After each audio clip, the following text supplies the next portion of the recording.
Hey guys, welcome to source point. This is Arshika. आज अभी हम लोग स्टार्ट करने वाले हैं वीजनाइज की करंट अफेयर्स, जो कि हमारी अगस्त मंथ की है। तो हमारी यहाँ पे 2 टॉपिक कंप्लीट हो चुकी है। इट मीन्स की पॉलिटी एंड कॉन्स्टिट्यूशन, साथ ही इंटरनेशनल रिलेशंस भी कंप्लीट हो गए। आज हम लोग इकॉनमी का लेसन देखेंगे। तो इकॉनमी में टोटल टॉपिक देख सकते हैं, इस बार 7 है। और काफ़ी अच्छी आर्टिकल इस बार आपको देखने को मिलेगा। जैसे कि आप लोग यूपीएससी प्रीलिम्स की क्वेश्चंस आप लोग देख चुके हो कि एग्रीकल्चर से इस बार बहुत क्वेश्चन आए थे। I think 7 to 8 question agriculture sector के थे। तो क्योंकि बहुत ज़्यादा न्यूज़ में भी था, जैसे कि आप देख सकते हो कि अगस्त मंथ में एग्रीकल्चर एक्सपोर्ट हो गया, एग्रीकल्चर इंफ्रास्ट्रक्चर फंड हो गया, एग्रीकल्चर एजुकेशन। तो बहुत ज़्यादा बात हो रही थी एग्रीकल्चर पे। और वहीं हमारे प्रधानमंत्री मोदी जी का भी फार्मर्स के ऊपर बहुत ज़्यादा ध्यान दिया गया इस बार। तो इसलिए एग्रीकल्चर से जो है क्वेश्चन इतने सारे आ गए थे। काफ़ी इंटरेस्टिंग क्वेश्चंस भी थे। तो चलिए, अब वो जैसा भी एग्ज़ाम जैसा भी हुआ नहीं हुआ, आप लोग प्लीज़ अभी तक डिप्रेस्ड मत रहिए। काफ़ी आप लोग को भी अभी तक मेल आ रहे हैं, मैसेज आ रहे हैं। देखिए, काफ़ी टाइम हो चुका है। 4 अक्टूबर से अब 9 अक्टूबर, 10 अक्टूबर होने को है। तो आप लोग अगर इतने लंबे समय तक ऐसे ही डिप्रेस रहोगे तो फिर तो आप लोग की फिर प्रॉब्लम हो जाएगी।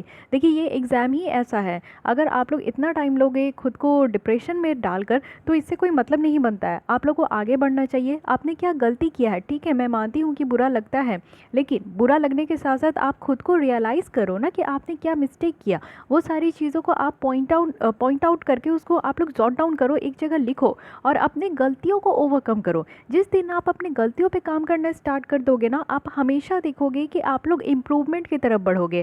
और नेक्स्ट जो एग्ज़ाम होने वाली है, 2021 की प्रीलिम्स होने वाली है, उसके लिए आप लोग पूरी तरीके से तैयार रहोगे। तो ऐसा बिल्कुल भी मत कीजिए कि आप लोग को ऐसा लग रहा है कि मैम करंट अफेयर्स पढ़ने से कोई फ़ायदा नहीं है, क्वेश्चंस तो ना जाने कहाँ से आ गए। देखिए, मैं थोड़ी बिजी चल रही हूँ क्योंकि आप लोगों को पता है कि स्कूल कॉलेजेस सब कुछ खुल चुके हैं। तो मेरी भी वही सीन है।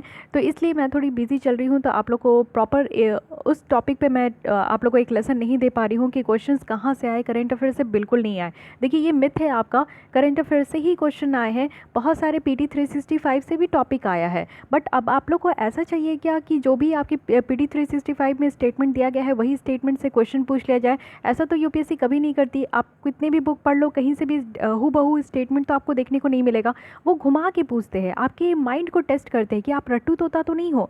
यूपीएससी का एक कुछ ना कुछ एक गाइडलाइंस है जिसको आप लोग को फॉलो करना होगा। टिप्स एंड ट्रिक्स कहते हैं ना, वो एक होता है जो यूपीएससी आपसे चेक करना चाहती है। हर कोई जो है बेसिक बुक्स और जितने भी करंट अफेयर्स है उनको रट के तो चले जाते हैं। बट क्या आप वहाँ पे एक्चुअली, अगर जो रट्टू तोता है वो आउट ऑफ द रेस हो जाते हैं, लेकिन जो थोड़ा दिमाग लगाए है, जो उस टॉपिक के बारे में थोड़ा सोचे है, थोड़ा अप्लाइड उस टॉपिक के बारे में लेकर चलते हैं, तो वही वही इंसान जो है यूपीएससी प्रीलिम्स, मेंस और इंटरव्यू सबको क्रैक करके चलता है। ये तो फर्स्ट स्टेज है जहाँ पे आपका प्रीलिम्स है। अगर आप प्रीलिम्स में ही आप अगर फेल हो रहे हो, फेल तो मैं नहीं कहती हूँ, हमेशा कहती हूँ कि फेलियर जैसा चीज़ कुछ नहीं होता, ये एक एक्सपीरियंस है। अगर आप क्लियर नहीं कर पाए तो आपके पास कुछ ना कुछ आपको गेन होता है, एक्सपीरियंस गेन होता है। तो आप उस एक्सपीरियंस के बेसिस पे आप लोग नेक्स्ट ईयर की प्रिपरेशन कीजिए, ठीक है।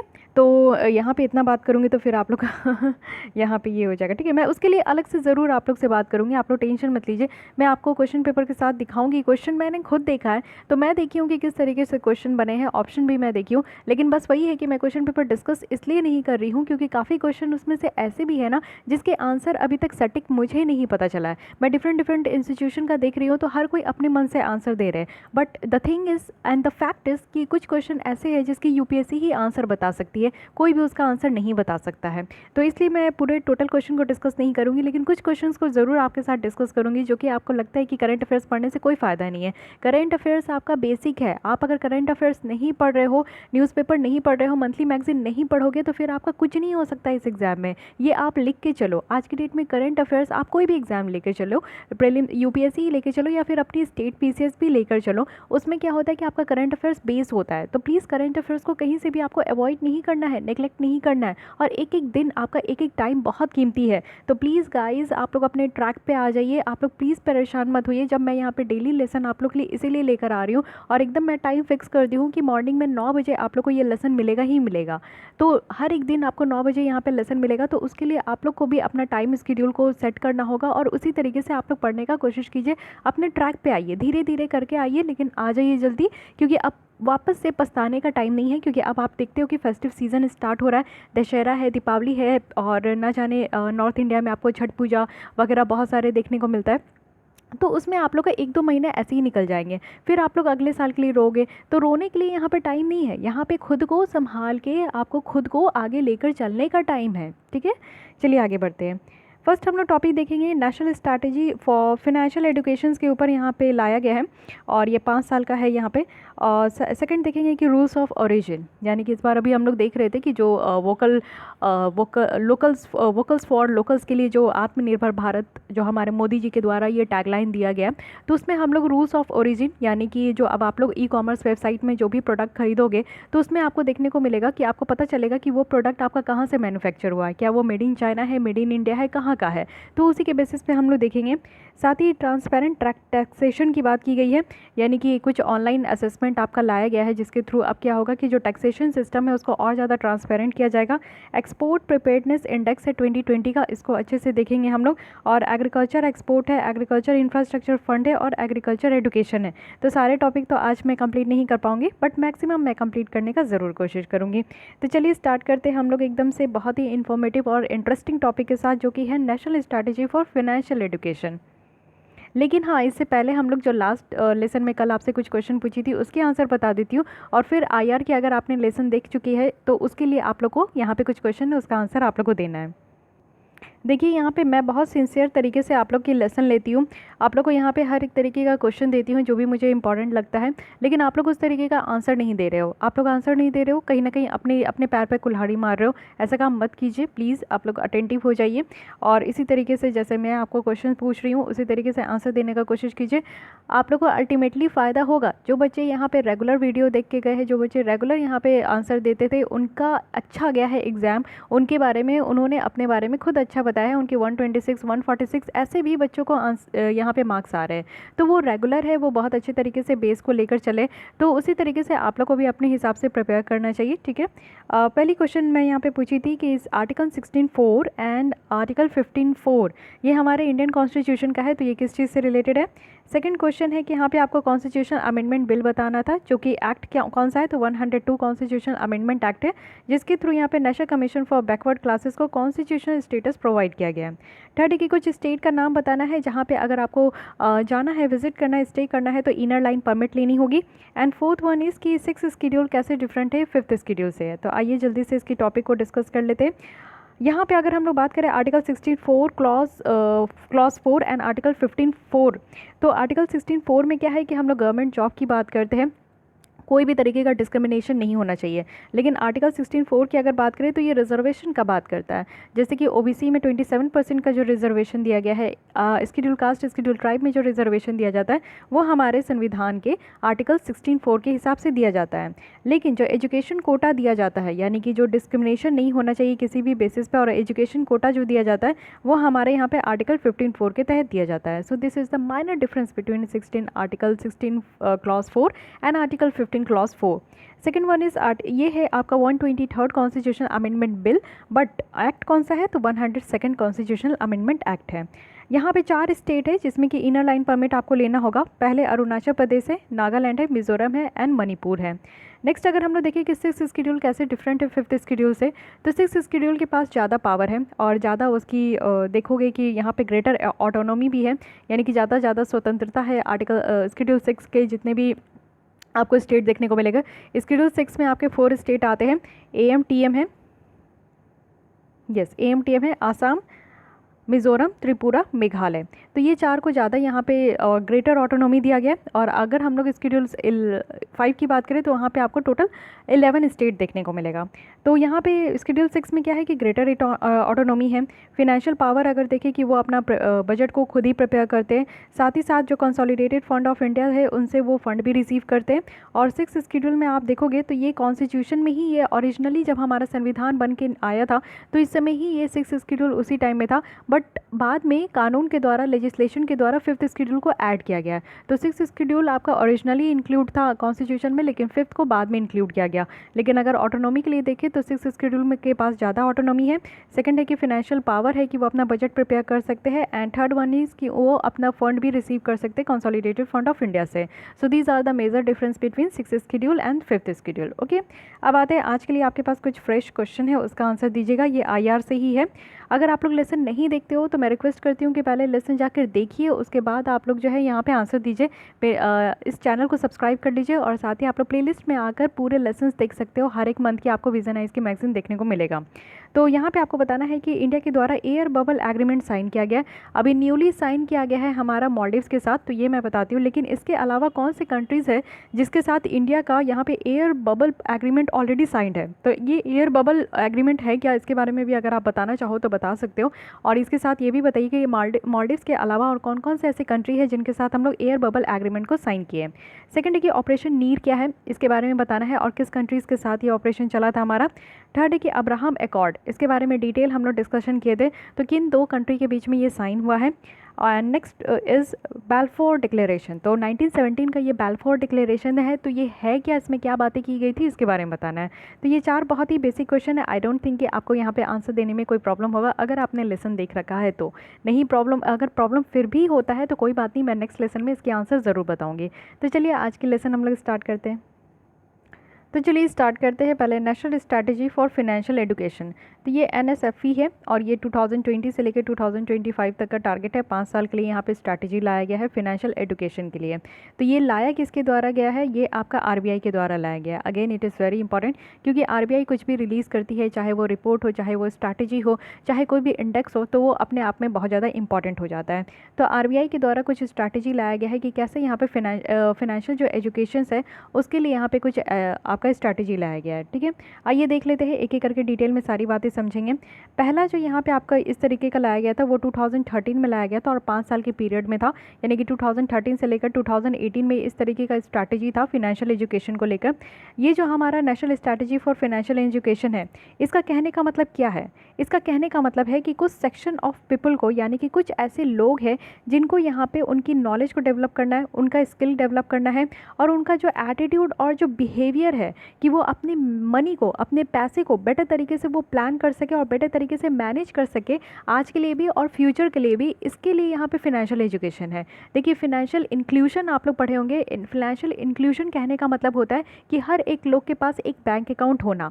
उसके अलावा आप लोग डिजिटल लिटरेसी पढ़े होंगे। डिजिटल लिटरेसी कहने का मतलब है कि लोगों को यहाँ पे मोबाइल ऑपरेट करना आना और साथ ही साथ जो लैपटॉप है, कंप्यूटर है, वो सारी चीज़ों को ऑपरेट करने के लिए आना। ठीक है, आप लोग जो है बेटर तरीके से इस तरीके के स्मार्टफोन जो है उसको आप लोग ऑपरेट कर सको। कोई ऐप है तो उसको डाउनलोड करके जो है आप लोग उसको बेटर तरीके से समझ सको उसमें क्या है नहीं है, तो उसको कहते हैं digital literacy. But the third point is financial education. कहने का मतलब है कि पैसे से संबंधित जो है आपकी यहाँ पे जानकारी, पैसे से संबंधित आपको यहाँ पे शिक्षा प्रदान करना कि अगर आप कुछ भी कमा रहे हो, अगर आपके पास कहीं से भी पैसे आ रहे हैं, पापा मम्मी पैसे दे रहे हैं या फिर आप कहीं से भी कमा रहे हो, अर्निंग हो, तो उस पैसे को किस तरीके से बेटर तरीके से आप कैसे मैनेज कर सको। यानी कि मैनेजमेंट ऑफ मनी एक अलग तरीके का स्किल होता है जो सबके बस की बात नहीं होती है।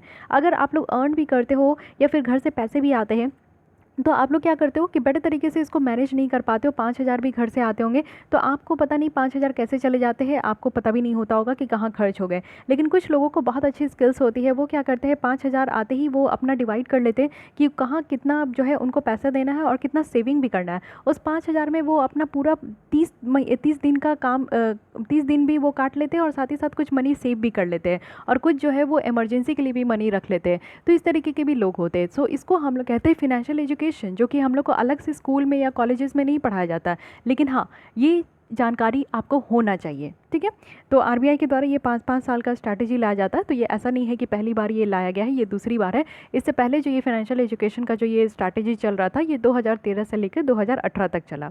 अब यहाँ पे क्या है ना कि ये जो फाइनेंशियल एजुकेशन है इसमें रिकमेंड किया जाता है मल्टी स्टेक होल्डर्स को कि वो यहाँ पे अप्रोच ले और इस तरीके का लोगों के पास जाकर उनको फाइनेंशियली अवेयर करे, उनको एम्पावर करे। यानी कि हमारे इंडिया में रहने वाले सारे लोगों को मनी रिलेटेड जो भी उसको कैसे मैनेज करना है, अभी प्रेजेंट में कैसे इस्तेमाल करना है, फ्यूचर के लिए कैसे उसको सेव करके रखना है, तो इन सारी चीज़ों को लेकर अवेयर करना ज़रूरी है। इसको यहाँ पर आप देखोगे कि प्रिपेयर्ड किसके द्वारा, ये जो स्ट्रैटेजी है ये आपका प्रिपेयर किया जाता है national centre for financial education के द्वारा। साथ ही यहाँ पर आप देखोगे कि डिफरेंट फाइनेंशियल सेक्टर रेगुलेटर्स जो है वो यहाँ पे इंक्लूड है, वो अपने कंसल्टेशन देते हैं।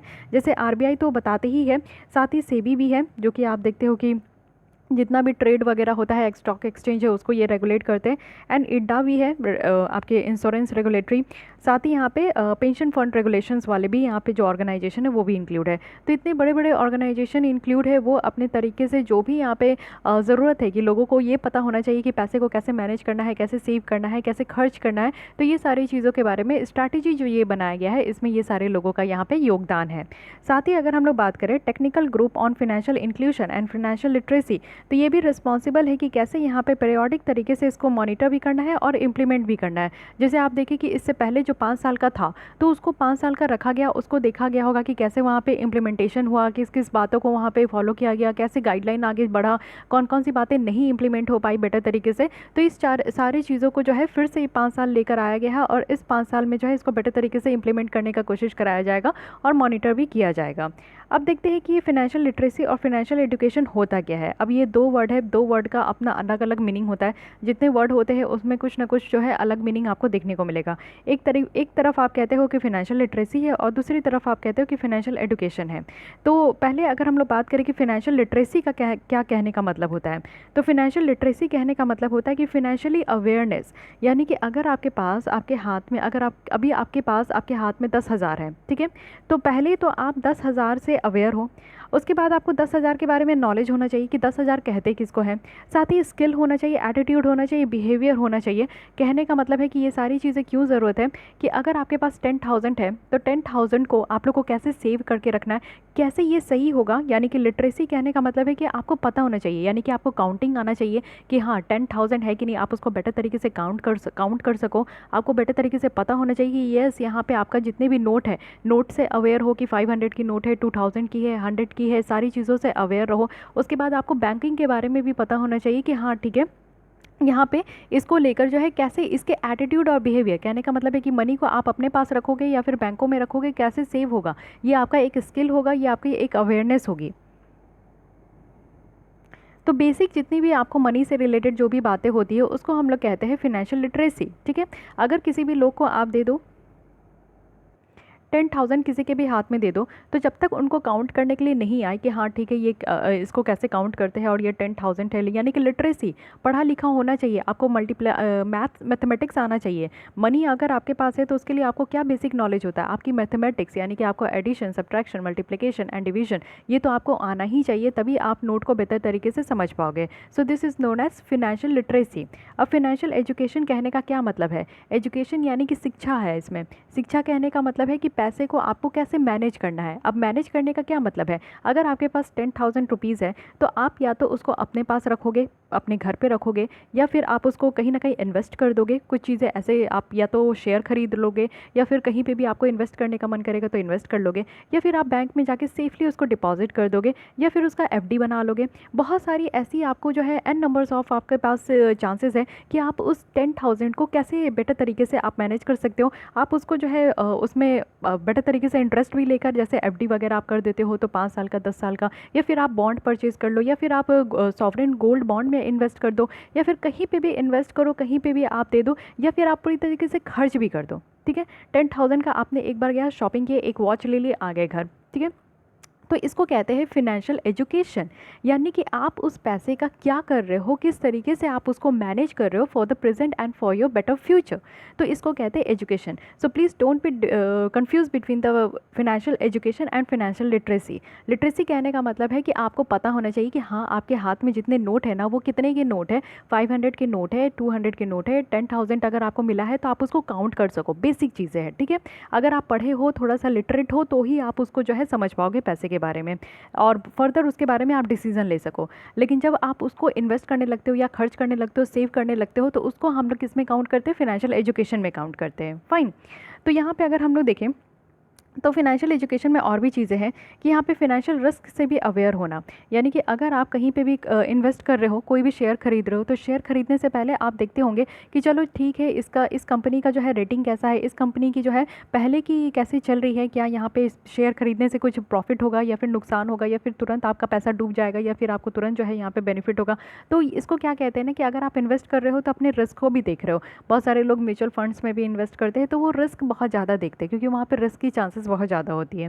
सेकंड है कि आप जो है एक इन्फॉर्म्ड चॉइसेस भी होता है आपके पास, साथ ही साथ जो है या तो फिर आप किसी को हेल्प करने के लिए भी जा सकते हैं, साथ ही साथ यहाँ पे क्या है कि अदर इफेक्टिव एक्शन भी आप ले सकते हो जिससे कि फिनेंशियल वेलबिंग हो। यानी कि एक सेविंग बहुत ही अच्छा होता है कि जिसमें कि आप सेविंग्स में डाल दो या फिर आप 10,000 का एफडी करा लो, तो वो क्या होता है कि एक सेव मोड में चला गया कि आपका फ्यूचर जो है ना सेटल है। आपको 5 साल के बाद अगर पैसे की ज़रूरत हो तो आप एफडी को तोड़वा सकते हो या आपका मैच्योर भी हो जाएगा। ठीक है, तो इसको कहते हैं हम लोग फिनेंशियल एजुकेशन। लेकिन यहाँ पे क्या क्यों ये जो है ना फिनेंशियल एजुकेशन का जो ये प्रोसेस है ये इंपॉर्टेंट होता है। अब मैं इतना बातें आपको बताई, 1 मिनट पॉज करके आप लोग खुद पे भी सोचो कि फिनेंशियल एजुकेशन का क्यों इंपॉर्टेंट है। आप खुद को लेके सोचो, क्या आपको अगर फिनेंशियल लिटरेसी की तो इंपॉर्टेंट है ही, क्योंकि अगर आप नहीं पढ़े लिखे होते, आपको बेसिक मैथमेटिक्स नहीं आता, सिर्फ यहाँ पे मल्टीप्लिकेशन एडिशन सब्ट्रैक्शन, तो क्या आप कभी भी नोट को गिन सकते थे? क्या आप कभी भी नोट को पहचान सकते थे कि ये 500 की नोट है, ये 200 की नोट है? चलो वो पहचान भी लेंगे आप, क्योंकि ज़रूरत नहीं है कि सारे लोग अगर पढ़े लिखे होते तो ही वो पहचानते, वो पहचान भी लेते। लेकिन एक सही काउंटिंग कि 10,000 ही है, चलिए 10,000 भी नहीं, मैं आपको 50 लाख की बात करूं तो 50 लाख काउंट करने के लिए आपको यहाँ पे लिटरेट होना तो ज़रूरी है, अदरवाइज़ आप कहीं ना कहीं कंफ्यूज हो जाओगे, कहीं ना कहीं गड़बड़ कर बैठोगे, है कि नहीं। तो ये चीज़ तो आपका लिटरेसी में आ गया। एजुकेशन में जो भी बात मैं अभी फाइनेंशियल एजुकेशन से बताई, तो आप सोचिए कि क्यों ये ज़रूरी है। 1 मिनट पॉज करके आप सोचोगे, आपको आंसर मिल जाएगा। ठीक है, आपने सोच लिया, आपको आंसर मिल गया। लेकिन अब यहाँ पे देखिए कि क्या बताया जा रहा है। फिनेंशियल एजुकेशन की कमी के कारण क्या होता है आपको पता है? ये काफ़ी ज़्यादा डिफ़िकल्ट हो जाएगा कि यहाँ पे पॉवर्टी, इकोनॉमी जो पॉवर्टी है उसको हटाना, यानी कि आर्थिक रूप से जो गरीबी है उसको हटाना, साथ ही किसी भी लोगों के लाइवलीहुड के अपॉर्चुनिटी को और ज़्यादा बढ़ाना, ये प्रॉब्लम हो सकता था। एसेट बेस जो है उसको बनाना, या फिर इनकम जनरेटिंग एक्टिविटीज़ को सपोर्ट करना, या फिर जो चॉइसेस है यानी कि लोगों के पास जो इतना रेंज ऑफ चॉइसेस है उसको एक्सपेंड करना, ये सब मुश्किल हो जाएगा।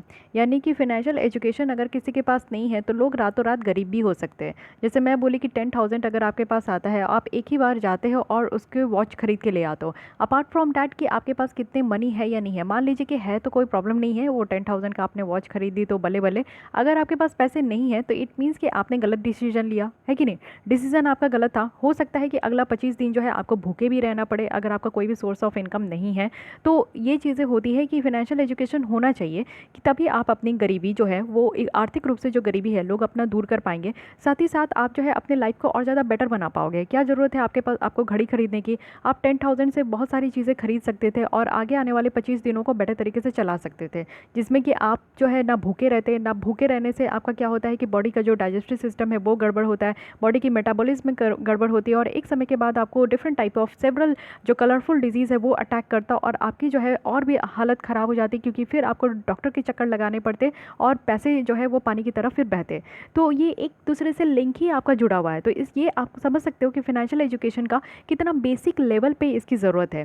साथ ही अगर हम लोग एक सर्वे के अकॉर्डिंग देखें तो ये बताया जा रहा है कि 75% से ज़्यादा जो इंडियन एडल्ट है ना, उनको ये अंडरस्टैंडिंग ही नहीं है, बेसिक अंडरस्टैंडिंग ही नहीं है फिनेंशियल कंसेप्ट को लेकर। आप लोग अपने आप को भी जज कर सकते हो, अपने आप को भी आप लोग पूछ सकते हो कि क्या आपको फिनेंशियल एजुकेशन के बारे में पता है, क्या आप बेटर तरीके से पैसे को मैनेज कर पाते हो कि नहीं कर पाते हो। अगर आप कर पाते होंगे ना तो आप अपने अगल बगल 5 दोस्तों को ज़रूर उसको भी नोटिस ज़रूर कीजिएगा कि लोग कैसे पैसे को मतलब कि कैसे पैसे को बर्बाद भी करते हैं, और कुछ लोग होते हैं जो कि पैसे को कितना अच्छे तरीके से जो है ना उसको सेव करके भी रखते हैं। तो ये चीज़ अब हमारे इंडिया में आप देखो कि जो हमारे यूथ है उसमें से 75% से भी ज़्यादा ऐसे यूथ है जिनको पता ही नहीं है कि फिनेंशियल एजुकेशन होता क्या है और वो यहाँ पर सेव नहीं कर पाते हैं। अगर हम लोग वीमेन की बात करें तो मोर देन 80% वीमेन ऐसी है ना जो फिनेंशियली इलिटरेट है, यानी कि आप समझो कि उनको पता ही नहीं है। इलिटरेट कहने का मतलब क्या हो गया कि उनको जो है काउंटिंग नहीं पता है, क्योंकि बेसिकली आप देखते हो कि हमारे इंडिया में ज़्यादा वीमेन ऐसी है जो पढ़ी लिखी नहीं है। पढ़ी लिखी नहीं है तो वो ज़्यादा से ज़्यादा मनी को काउंट नहीं कर पाती है, उन्हें पता नहीं होता है कि कितना मनी है। बस वो थोड़ा सा अंदाज़ा रखती है कि चलो ठीक है, लाल कलर का नोट जो है ये ज़्यादा 2,000 का है, ब्लू कलर का नोट ये आपका 50 रुपये का है। तो इस तरीके का जो है वीमेन लोग जो इलिटरेट होते हैं वो इस तरीके का जो है अनुमान लगा कर चलते हैं। तो ये कितना ज़्यादा घातक है हमारे कंट्री में। फिनेंशियल लिटरेसी जो है एक सेंट्रल है, जिससे कि यहाँ पे इंश्योर किया जाता है फिनेंशियल इंक्लूजन के एफर्ट्स को यहाँ पे ओपन अप करके। यानी कि फिनेंशियल इंक्लूजन है, हर एक लोगों के पास बैंक अकाउंट होना चाहिए। साथ ही अगर हम लोग यहाँ पे जो इसकी इंपॉर्टेंट पढ़ रहे थे, फिनेंशियल एजुकेशन इतना ज़्यादा एसेंशियल है कि फिनेंशियल इंक्लूजन हो सके। फिनेंशियल एजुकेशन ये ज़रूरी है फिनेंशियल इंक्लूजन होने का, क्योंकि आप देखो अगर आपको एक अच्छा खासा नॉलेज होगा पैसों के बारे में, तो सबसे पहले आप अगर सेव करने के मोड में रहते हो ना, तो आप क्या करोगे कि आप सबसे पहले बैंक अकाउंट खुलवाओगे कि चलो 10,000 है उसको बैंक अकाउंट में रख के आते हैं। लेकिन अगर आप इन्वेस्ट करने में माहिर हो तो आप बेटर जगह इन्वेस्ट भी कर सकते हो और ज़्यादा से ज़्यादा आप प्रॉफिट भी कर सकते हो। तो लेकिन ज़्यादा से ज़्यादा लोग हमारे इंडिया में क्या है ना कि वो बैंकों में पैसा रखना ज़्यादा सेफ समझते हैं। एक रिपोर्ट के द्वारा मैं पढ़ रही थी वहाँ पर। साथ ही आप देखोगे कि यहाँ पर काफ़ी ज़्यादा ज़रूरी है, क्योंकि जो प्राइवेट प्लेयर का इन्फ्लुएंस है वो बहुत ज़्यादा बढ़ते जा रहा है। पब्लिक जो सपोर्ट सिस्टम है वो श्रिंक हो रहा है। लोगों की रहने और लाइफ स्टाइल जो है वो और ज़्यादा कॉस्टली हो रहा है। तो इससे क्या है ना कि large number of financial product की भी अवेलेबिलिटी है और ये सर्विस है कि वो यहाँ पे इसे चूज़ कर सके। यानी कि आप देखोगे कि ये बहुत ज़्यादा ज़रूरी है कि अनसर्टिनिटी और जो फिनेंशियल सेक्टर में वोलेटिलिटी है, आज की डेट में आप देख रहे हो, चाहे NBFC हो, चाहे यहाँ पे कोऑपरेटिव बैंक हो, कोई भी बैंक हो, किसी भी तरीके का हो, वो डूब ही रहा है, क्योंकि बहुत ज़्यादा अनसर्टिनिटी देखने को मिल रहा है। फिनेंशियल यहाँ पे वोलेटिलिटी कहने को मिल रहा है, क्योंकि बहुत ज़्यादा प्राइवेट प्लेयर्स भी यहाँ पे इंक्लूड हो रहे हैं। साथ ही साथ यहाँ पे जो लोगों की रहने सहने की है, लोन लेने की जो आदत है वो बहुत ज़्यादा बढ़ती जा रही है। तो ये सारी प्रॉब्लम भी है। फिनेंशियल एजुकेशन से क्या होगा कि लोग जो है ना अपने फिनेंशियल वेलबींग को यहाँ पे अचीव कर सकते हैं by accessing appropriate financial product और सर्विसेज। जो कैसे होगा, तो यहाँ पे एंटिटीज़ को रेगुलेट करके होगा। तो फिनेंशियल एजुकेशन क्या होता है कि लोगों को काफ़ी हेल्प होता है, इससे हेल्प होता है कि वो अपने फिनेंशियल वेलबींग को जो है बेटर तरीके से वो अचीव कर सके। तो आप लोग को मोटा मोटी यहाँ पर समझ में आ चुका होगा कि फिनेंशियल एजुकेशन किस हद तक ये बेनिफिशियल है। अगर अभी तक भी आप लोग फिनेंशियल एजुकेशन में ज़्यादा ध्यान नहीं देते हो तो प्लीज़ इसको ध्यान देने लगिए, क्योंकि पैसे को सेव करना और पैसे को सही तरीके से आप लोग यूटिलाइज़ करो, ठीक है। यूटिलाइज़ करना है, मिसयूज़ नहीं करना है। ऐसा नहीं कि बाहर गए तो बस 8,000 की दारू खरीद के आ गए, 10,000 की जो है वाइन खरीद के आ गए, पता नहीं क्या कॉस्टली पीते हैं। तो वो सारी चीज़ों पे जो है वो इन्वेस्ट तो नहीं, वो वेस्ट ही कहेंगे, क्योंकि आपके बॉडी में जाकर वो कहीं से भी आपको फ़ायदा तो पहुँचाएगा नहीं। आपको वाइटामिन्स तो आपके बॉडी में नहीं मिलेगा, मिनरल्स तो नहीं मिलेगा। तो फिर वो सारी चीज़ों पर इतने मनी को क्यों वेस्ट करना, ठीक है। तो चलिए, कभी कभी ठीक लगता है शैम्पेन वगैरह, या फिर क्या कहूँ बहुत सारे मैं देखी हूँ ऐसा वेस्ट करते हुए, बट कोई ना। लेकिन आपको ओवरऑल पता होना चाहिए कि फिनेंशियल एजुकेशंस का आपके पास अवेयरनेस है कि नहीं है। अब हम लोग स्टेटस देखते हैं कि हमारे इंडिया में क्या इसका फिनेंशियल लिटरेसी है। आपको जानकर बहुत ही ज़्यादा आश्चर्य होगा। देखिए इंडिया में क्या है ना कि एक सर्वे यहाँ पे था कि all India financial inclusion and financial literacy survey है 2019 का, जिसमें कि कुछ स्टेटस निकल कर आया है कि हमारे कंट्री में फिनेंशियल लिटरेसी कैसी है। यहाँ पे ये बताया गया कि 27% जो रिस्पोंडेंट है ना, उनके द्वारा मिनिमम टारगेट स्कोर यहाँ पे लिया गया, यानी कि मिनिमम नीचे से नीचे। यानी कि अगर फिनेंशियल लिटरेसी की बात करें तो हमारे कंट्री में बहुत ही ज़्यादा डाउन है। और अगर हम लोग देखें तो एक ओवर द टाइम पीरियड में हमें इसे इम्प्रूव करना भी होगा, और काफ़ी इम्प्रूव भी हुआ है, और काफ़ी एफर्ट्स भी लगाया जाएगा, जिससे कि हम लोग को फिनेंशियल लिटरेसी को विमेन में इम्प्रूव करने की ज़रूरत है। तो ये सबसे बड़ी बात है कि हमारे मेल को छोड़कर विमेन में आप देखोगे तो फिनेंशियल लिटरेसी की बहुत ज़्यादा ज़रूरत है।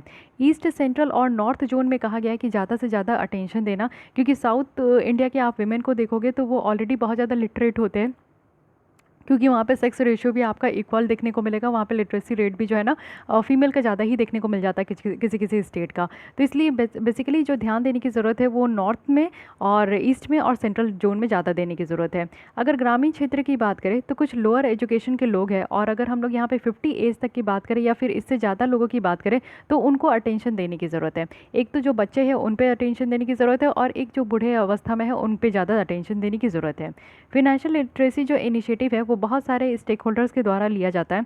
जैसे अगर हम लोग बात करें यहाँ पे कि ये जो NCFE है, ये अगर हम लोग देखिए फिनेंशियल एजुकेशन कैंपेन्स के द्वारा, जो कि सारे सेक्शन ऑफ पॉपुलेशन के लिए, तो ये सेमिनार वर्कशॉप कराते हैं। यानी कि एक तरीके का मीटिंग होता है, सेमिनार होता है, जिसमें कोई जो है यहाँ पे एक्सपर्ट जो है वो आकर बताते हैं फिनेंशियल एजुकेशन के बारे में, वो लेक्चर देते हैं और बहुत सारे लोग सुनते हैं। तो इस तरीके का भी काम किया जाता है।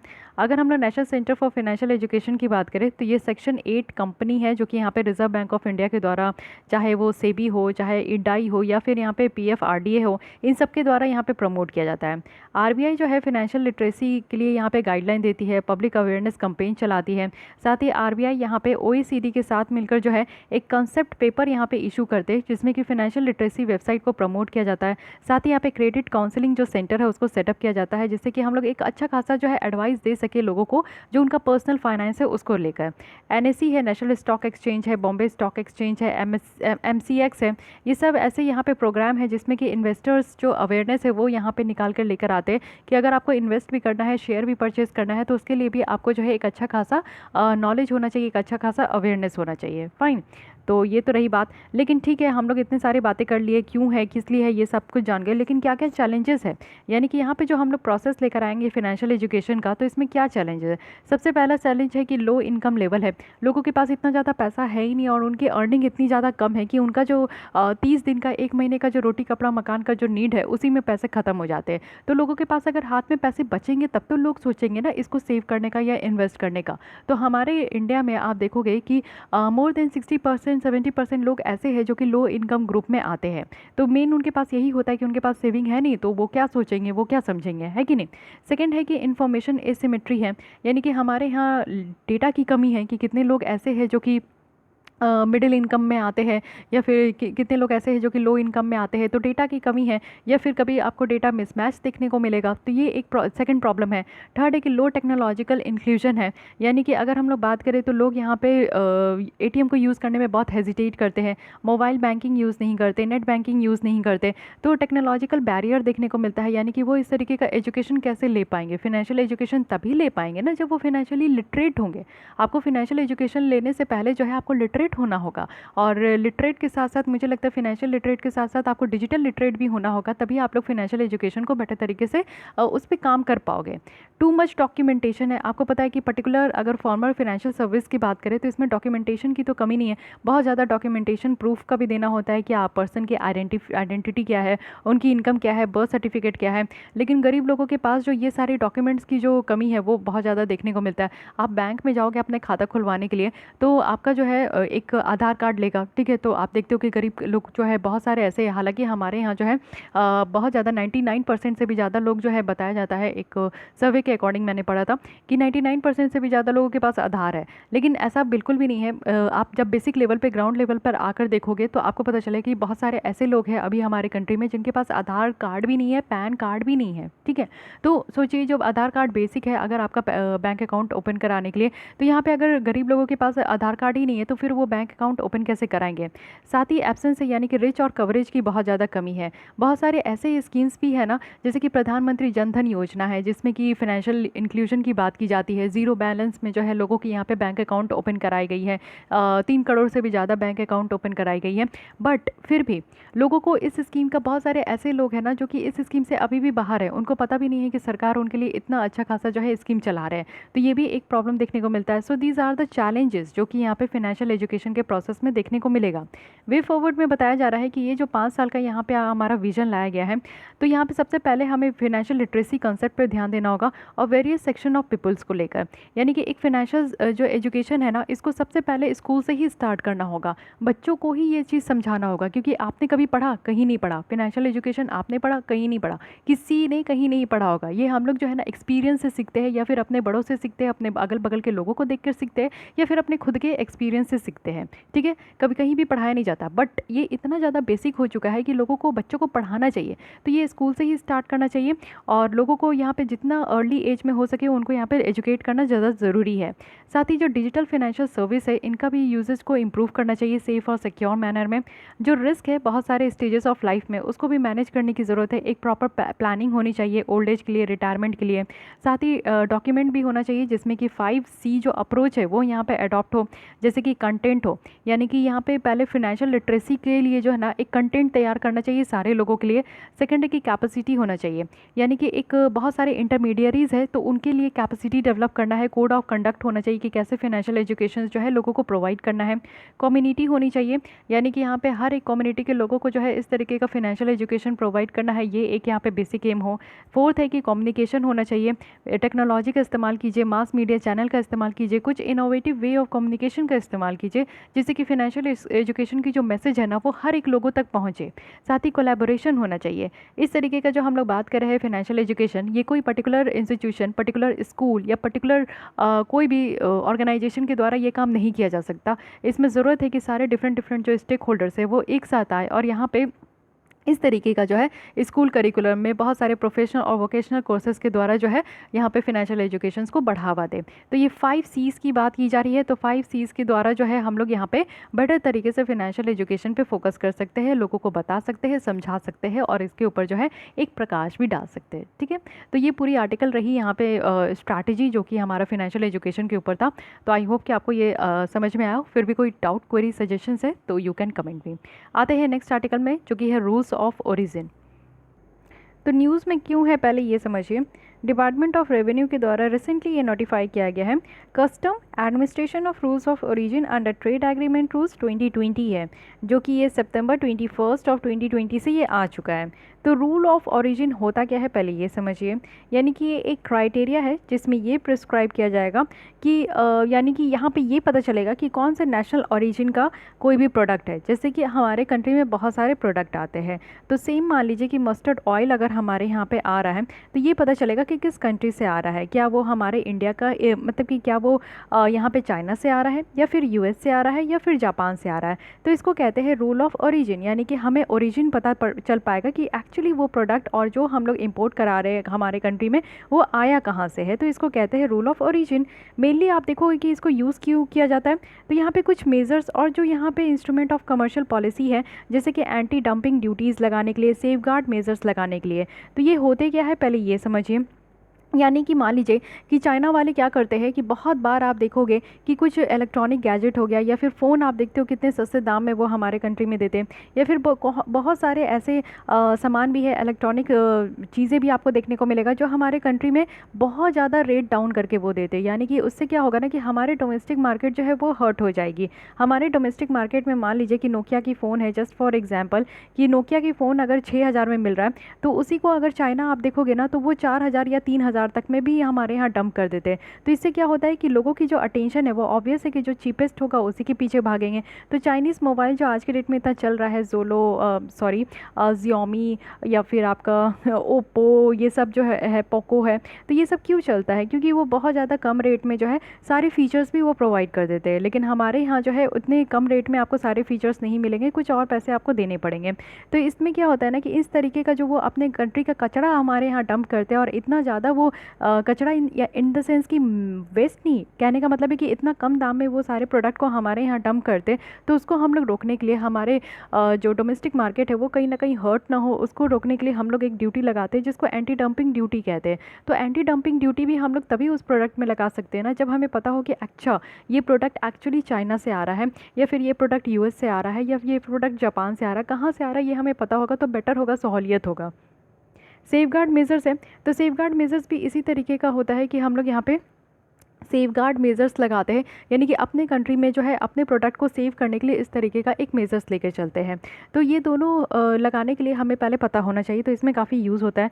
साथ ही ये डिटरमाइन करने के लिए कि क्या ये जो इम्पोर्ट प्रोडक्ट है जो हम लोग प्रोडक्ट को लेकर आ रहे हैं, क्या ये मोस्ट फेवर्ड नेशन से रिसीव किया हुआ है या फिर प्रेफरेंशियल ट्रीटमेंट है। दो तरीके का ट्रीटमेंट है। एक तो आप देखते हो कि मोस्ट फेवर्ड नेशंस है, ये हम लोग जो है आपको सारे कंट्रीज़ को ऐसे देना होता है कि आप जो है जैसे हम लोग पाकिस्तान से अभी जब टेररिस्ट अटैक हुआ था तो उसके बाद हम लोग मोस्ट फेवर्ड नेशन का दर्जा छीन लिए थे, क्योंकि नहीं अब हमने उनसे जो है कोई रिश्ता नहीं रखना, वो अति कर देते हैं।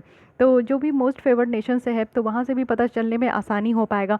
साथ ही कुछ प्रेफरेंशियल ट्रीटमेंट भी दिया जाता है डेवलपिंग कंट्रीज़ को, WTO के द्वारा जो है प्रेफरेंशियल ट्रीटमेंट भी दिया जाता है। तो उसमें भी पता चल पाएगा कि अच्छा ये कहाँ से, ये कंट्री से, किस कंट्री से ये निकल कर आया, तो उस कंट्री को ये प्रेफरेंशियल ट्रीटमेंट में रखा गया है कि नहीं, तो ये क्राइटेरिया भी पता चल पाएगा।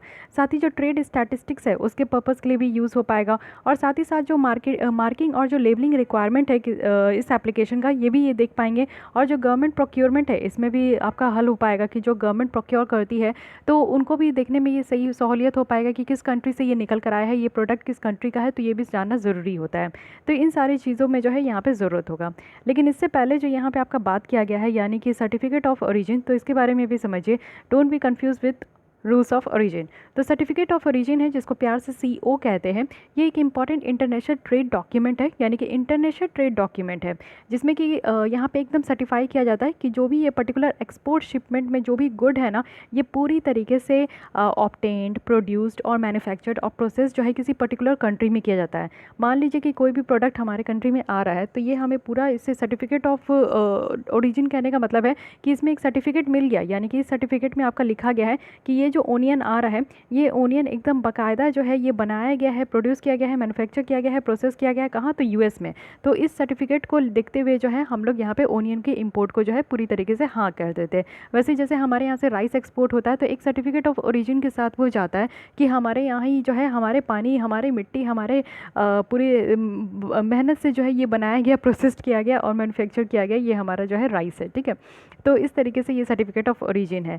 साथ ही ये नेशनलिटी को भी डिक्लेयर करता है और जो प्रोडक्ट की कंटेंट है उसको भी डिक्लेयर करता है। फाइन। अब यहाँ पे रूल्स ऑफ ओरिजिन की बात करें तो यहाँ पे दो तरीके का है। एक तो है non preferential rules of origin और दूसरा है प्रेफरेंशियल रूल्स और ओरिजिन। तो ये है क्या? ये नॉन प्रेफरेंशियल की अगर हम लोग बात करें, यानी कि ये उसमें अप्लाई होता है, यानी कि कोई भी ट्रेड अगर प्रेफरेंस देना है तो उसके एब्सेंस में, जहाँ पे कुछ सर्टेन जो ट्रेड पॉलिसी मेजर्स है, जैसे कि आप देखते हो कि ट्रेड जो होता है, यानी कि व्यापार जो होता है दो कंट्री के बीच में, इसमें कुछ कोटा भी दिया रहता है। एंटी डंपिंग जो अभी मैं बताई कि मेड इन लेबल जो रहेगा कि वो मेड इन चाइना का है कि मेड इन जापान का है, तो वो एंटी डंपिंग ड्यूटी लगाने में भी आसान हो पाएगा। तो इसमें क्या होता है ना कि ये सारी चीज़ों की ज़रूरत होती है, यानी कि ओरिजिन का जो है यहाँ पे ज़रूरत होता है ये सारे, यानी कि non preferential rules of origin में क्या है कि यहाँ पे प्रेफरेंस नहीं देना है, यानी कि आपका जो ट्रेड है ना, व्यापार में प्रेफरेंस नहीं देना है कि हमें चाइना से ही प्रोडक्ट चाहिए या फिर हमें जापान से ही प्रोडक्ट चाहिए। लेकिन इसमें क्या होगा ना कि हमें यहाँ पे रूल्स ऑफ ओरिजिन पता होना चाहिए कि ठीक है ये प्रोडक्ट अगर हमारे कंट्री में आ रहा है तो आ कहाँ से रहा है ये पता होना चाहिए। बाकी बाकायदा हम लोग यहाँ पे प्रेफरेंस नहीं देंगे। सेकेंड होता है कि प्रेफरेंशियल रूल्स ऑफ ओरिजिन, यानी कि हम लोग ये लिख के रख दें कि ठीक है हमें प्याज कहाँ का चाहिए, तो हमें प्याज यूएस का ही चाहिए, हमें मोबाइल कहाँ का चाहिए, सैमसंग कहाँ का चाहिए, तो साउथ कोरिया का चाहिए। ये अगर हम लोग प्रेफरेंस रख दें, यानी कि इस कंट्री से ये प्रोडक्ट को ही हम लोग को लेना है, तो उस प्रोडक्ट को ही हम लोग लेंगे और उसको इंपोर्ट कराएंगे। तो ये प्रेफरेंशियल होता है रूल्स ऑफ ओरिजिन। और नॉन प्रेफरेंशियल होता है कि अच्छा चलो ठीक है, सबसे अच्छा जो है सबसे अच्छा नोकिया का फ़ोन कहाँ से मैन्युफैक्चर हो रहा है, तो हालांकि वो इंडिया में ही होता है, लेकिन फिर भी चलो ब्रिटानिया बिस्किट कहाँ का है, तो वो भी इंडिया का है। चलो चाइनीज़ बल्ब ही ले लेते हैं, जो कि दीपावली में आप देखते हो कि बहुत तरीके का यहाँ पे एकदम सस्ता सस्ता चाइनीज़ के थ्रू लाया जाता है। तो वो सारे बल्ब क्या होगा कि अगर आपको इस दीपावली में घर सजाने के लिए चाहिए, तो उसमें क्या है कि आप लोग प्रेफरेंस दे दोगे कि हाँ चाइना से ही ये जो है ना एलईडी लाइट ये सब चाहिए होगा तो चाइना से ही लेंगे, तो ये प्रेफरेंस है। अगर नॉन प्रेफरेंशियल में रखना है कि ठीक है एलईडी लाइट जिसका बेटर होगा उसी से ले लेंगे, कोई ज़रूरत नहीं कि चाइना का ही लेंगे। अगर वैसे टक्कर में जापान भी ऑस्ट्रेलिया भी बना देगा तो वही ले लेंगे, ठीक है। तो ये दो टाइप होता है, यानी कि प्रेफरेंशियल होता है, नॉन प्रेफरेंशियल होता है यहाँ पे। और उसके बाद अगर हम लोग क्राइटेरिया देखें जो कि मेनली यूज़ किया जाता है कि यहाँ पे गुड्स के ओरिजिन को डिटरमाइन करने के लिए, तो पहला है कि होली ऑब्टेन्ड क्राइटेरियन है, यानी कि इसमें क्या है कि कुछ गुड्स जो प्रोड्यूस होता है और जो किसी भी कंट्री में ऑब्टेन्ड होता है बिना किसी इनपुट मटेरियल को, यानी कि दूसरे कंट्री से बिना कुछ इनपुट लिए हुए किसी कंट्री में अगर ये प्रोड्यूस होता है तो उसको हम लोग कहते हैं होली ऑब्टेन्ड क्राइटेरियन। जैसे कि आप देखो कि हमारे इंडिया में जो ड्रग्स मेडिसिन का जो मैन्युफैक्चर होता है, तो उसमें जो हम लोग को इंग्रेडिएंट की ज़रूरत होती है, तो वो हम लोग अपने कंट्री में पूरी तरीके से नहीं बनाते। हमें चाइना जो है इंग्रेडिएंट देता है, इनपुट देता है, तब हम उसको मैन्युफैक्चर करते हैं, तो उसको हम लोग इस होली ऑब्टेन्ड क्राइटेरिया में नहीं इंक्लूड कर सकते। लेकिन हमारे यहाँ का आप देखोगे कि शुगर केन है, जो कि पूरी तरीके से हमारे यहाँ ही वो बनता है। कहने का मतलब है कि जो शुगर केन का जो उत्पादन होता है, प्रोडक्शन होता है, वो पूरी तरीके से हमारे कंट्री में होता है, कहीं से भी बाहर से हम लोग किसी भी तरीके का हेल्प नहीं लेते, तो उसको होली ऑब्टेन्ड क्राइटेरियन कह सकते हैं। सेकंड है कि यहाँ पे सब्सटेंशियल और सफिशिएंट ट्रांसफॉर्मेशन क्राइटेरिया होता है, यानी कि इसके अंदर क्या है कि गुड्स को यहाँ पे कुछ ट्रांसफॉर्मेशन करने की ज़रूरत है, यानी कि क्वालिफाइड होने का ज़रूरत है कि वो कहाँ से ओरिजिनेट हो रहा है, उसके लिए क्वालिफाइड होना होगा। जैसे कि आज की डेट में जीआई टैग दिया जाता है, तो जीआई टैग में भी क्या होता है, एक जोग्राफिकल ओरिजिन को आइडेंटिफाई किया जाता है। जैसे कि कश्मीर के अभी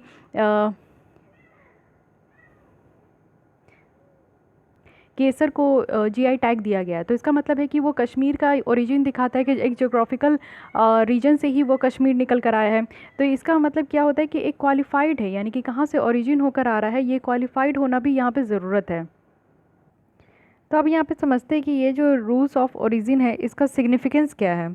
इस चीज़ को समझने की कोशिश करते हैं कि इससे क्या फ़ायदा होगा। सबसे पहला क्या है कि जो ट्रेड डिस्टॉर्टिंग प्रैक्टिस है उसको एड्रेस किया जाएगा।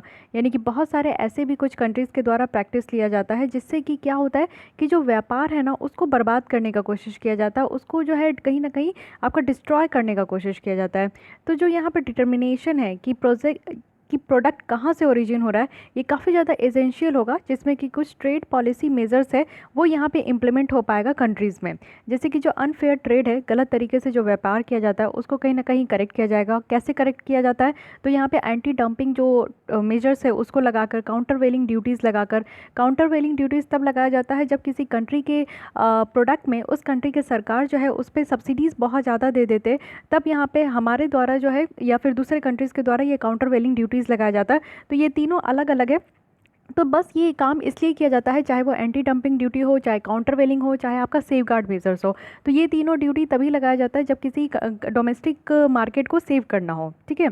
साथ ही साथ लोकल इंडस्ट्री को प्रोटेक्ट करने के लिए है।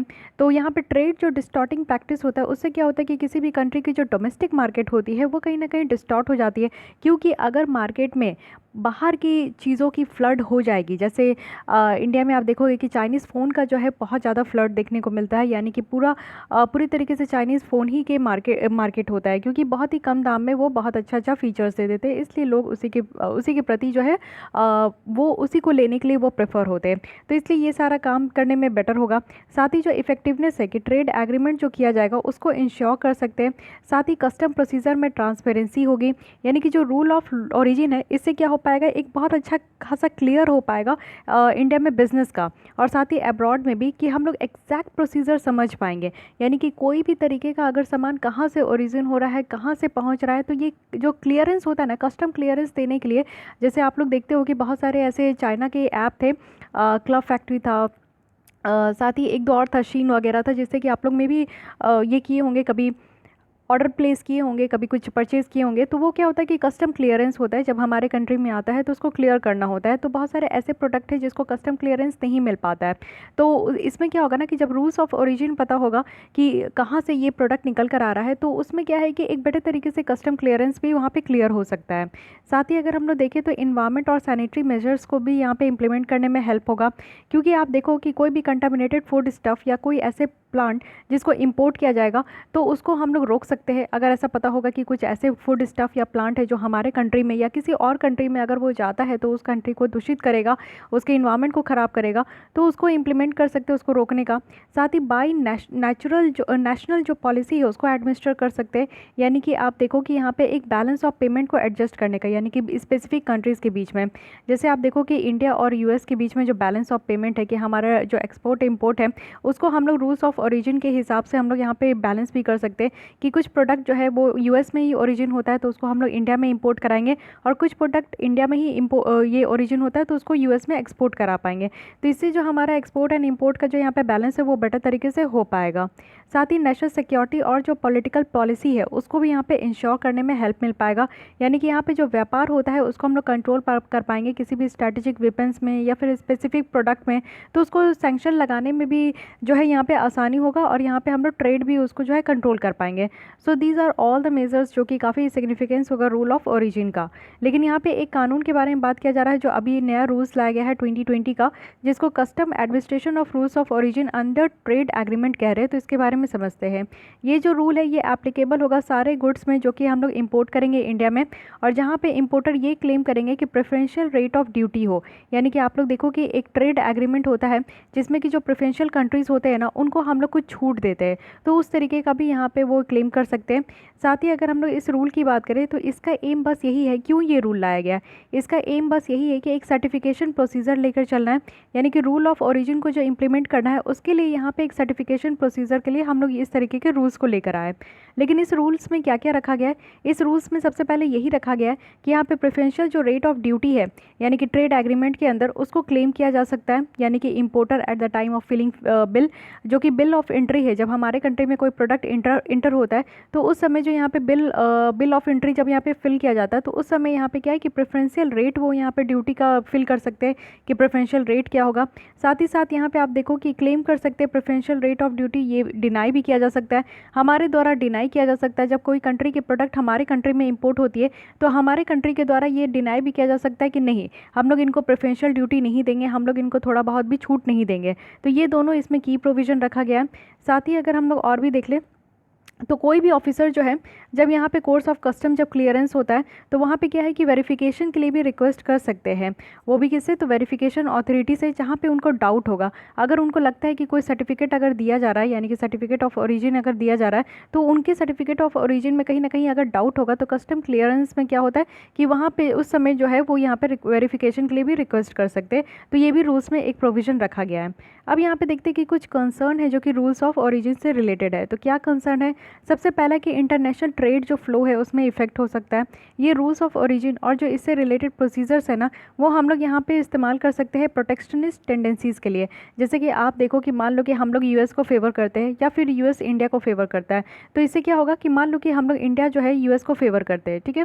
तो इससे क्या होगा कि हम लोग क्या करेंगे कि यूएस का जितना भी रूल्स ऑफ ओरिजिन है, यानी कि यूएस में जितना भी प्रोडक्ट आपका बन के निकल रहा है, यूएस से ही निकल रहा है, तो उसको हम लोग प्रेफरेंस देंगे एज़ कंपैरिजन टू कि वही सेम प्रोडक्ट अगर अच्छे तरीके से आप देखो कि उसको हाई क्वालिटी अगर हमें चाइना प्रोवाइड करा या फिर हाई क्वालिटी हमें जापान प्रोवाइड करा, लेकिन क्योंकि हम लोग यहाँ पे प्रेफरेंस दे रहे हैं, हमारा फेवर यहाँ पे है, तो इसलिए हम लोग यूएस से ही वो प्रोडक्ट खरीदेंगे। तो यहाँ पे थोड़ा सा प्रोटेक्शनिस्ट वाला टेंडेंसी यहाँ पे निकल कर आ सकता है, इसका एक साइड इफेक्ट बताया जा रहा है। साथ ही रेस्ट्रिक्टिव ओरिजिन रेगुलेशंस भी है, जिससे कि हमारा इन्वेस्टमेंट भी कहीं ना कहीं अफेक्ट हो सकता है।